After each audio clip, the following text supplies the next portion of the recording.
আমি একজন nursing student. আমার ভাইকে আমার মা প্রতারণার শিকার হয়ে ইটালি পাঠাবে তো এর জন্যই ওই মানুষকে ধরা হয়।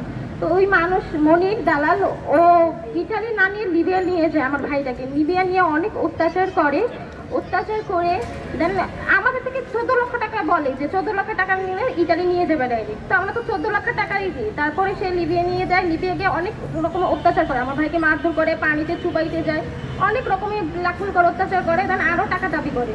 তো আমার আম্মা তখন বলে আমি 2 লক্ষ টাকা দিচ্ছি, আরও আমার ছেলেটাকে ব্যাক করে দাও। ওই যে সাধনীকে বলে, তো সে বলে যে না এতগুলো টাকা দিয়েছেন আর 2 লক্ষ কেন, আরও কয়েকটা টাকা বাড়ান, ওকে ইটালি নিয়ে যায়। তারপরে দেওয়ার জন্য রাজি হয়। তারপর মার্চের 13 তারিখ রোজার মধ্যে আমার ভাইয়া শুধু এতটুকুই বলে যে আপু মা আব্বুর খেয়াল রেখো, এতটুকুই একটা বয়স দেয়। এরপরে আমার ভাইয়ের সাথে কোনো যোগাযোগ নেই। তারপর এই যে টাকা পয়সা লেনদেন বা কথাবার্তা সব আমার আম্মার সাথে আমিই করি, ওই দালালের সাথে কথাবার্তা সব কিছু আমিই করি। তারপরে বলি যে আমার ভাই কোথায়, দালালকে ফোন দিয়ে বলে আপনার ভাই ইটালি চলে গেছে। তো ইটালি চলে গেছে, ফোন দেয় না কেন, বলে ধৈর্য ধরুন, ফোন দিবে 2 দিন 3 দিন 4 দিন 15 দিন পরে তাকে ফোন দিই, বলে ও তো ইটালি চলে গেছে, ফোন দেয় না কেন, আমি কিভাবে বলবো? আমি বললাম একটা লোক যদি ইটালি যায় কেন ফোন দিবে না, ফোন তো অবশ্যই দিবে। সে বলে যে দিবে। এরকম করতে করতে 3 মাস নিয়ে যায়। তারপরে আমরা অনেকবার তাদের গ্রামে যাই, শরীয়তপুর আঙ্গাইয়া। তো ওইখানে যাওয়ার পরে তার বাবা মার পা ধরে আমরা 4 বোন, আমার খালা, বাবা মা সবাই পা ধরে অনেক কান্নাকাটি করি। কান্নাকাটি করার পরে সে তার আশ্বাস দেয় হ্যাঁ ঠিক আছে আমরা রবিনের সাথে যোগাযোগ করেই দিচ্ছি।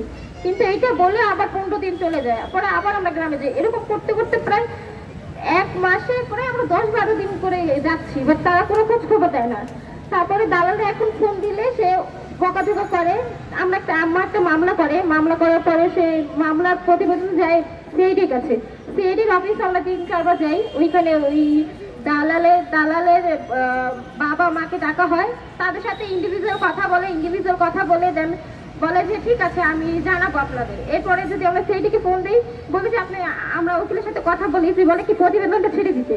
তো যদি সিআইডিকে বলি, সিআইডি বলে আমি প্রতিবেদন ছাড়বো, আজকে ছাড়বো কালকে ছাড়বো, হয় না। এর মধ্যে দালাল বলে যে সিআইডি কি করবে, কিছুই করবে না, সিআইডির সাথে আমার ডিল হয়ে গেছে, আপনারা কিছুই করতে পারবেন না। আপনাদের বললাম 10 লক্ষ টাকা দিলে আপনার ভাইটার খোঁজ পাইতেন, এখন আর পাবেন না। এখন সিআইডি এটা বলে। তারপর আমরা আইওমের কাছে যাই, দূতাবাসের কাছে যাই, লিবিয়া এমবেসি, আমরা অনেক জায়গায় খোঁজ খবর নিই, কিন্তু আমার ভাইটার কোনো জায়গায় সন্ধান পাই না।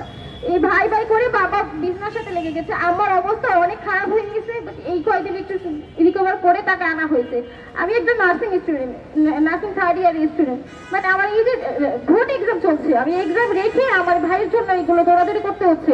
তো এখন যিনি উপদেষ্টা ডক্টর ইউনূস স্যারের কাছে একটাই আবেদন যে এই মানব পাচারটা অ্যাটলিস্ট বন্ধ করা হোক। বাংলাদেশে যারা বাংলাদেশে আছে তারা ভালো হোক, বাংলাদেশেই থাকুক। আর প্রবাসে গেলেও বৈধ পথে যাকে, এবার অবৈধ পথে নিয়ে মানব পাচার করে মা বাবাকে নিঃস্ব করে, ভাই বোন সবাইকে নিঃস্ব করে যেন না দেয়। এটা থেকে একটু বলবো তাদের একটু দৃষ্টি আকর্ষণ করতে। সে তো অনেক কাজকর্মই করছে। তো আমি বলবো যে এটা থেকে যদি একটু ডক্টর ইউনূস একটু মনোযোগ দিয়ে করে, আর আমাদের যদি একটু সহযোগিতা করে আমার ভাইটাকে ফিরে পাওয়ার জন্য, তার কাছে আকুল নিবেদন যে সে যেন আমার একটু সহযোগিতা করে আমাদের ভাইটাকে ফিরে পাওয়ার জন্য। আর এই যে প্রশাসন আগে যা ছিল এখনো তেমন ইমপ্রুভ হয় নাই। এই যে টাকা দিচ্ছে তার কথাই বলছে, আমি যে বাদী আমার কথা না শুনে সে যে অন্যায় করেছে তার কথা শুনছে, তার সাথে যোগাযোগ করছে, বাট আমাদের সাথে যোগাযোগ না, আমাদের কাছে নেই। তো বলবো ডক্টর ইউনূস স্যারের কাছে যে একটু প্রশাসনের দিকেও একটু ভালো করে নজর দিতে, জানে এইগুলো তারা বন্ধ করে, আর আমার ভাইটাকে ফেরত পাওয়ার জন্য যেন আমাদের একটু সহযোগিতা করে। আমি এখানে আমার কথা শেষ করছি। আসসালামু আলাইকুম।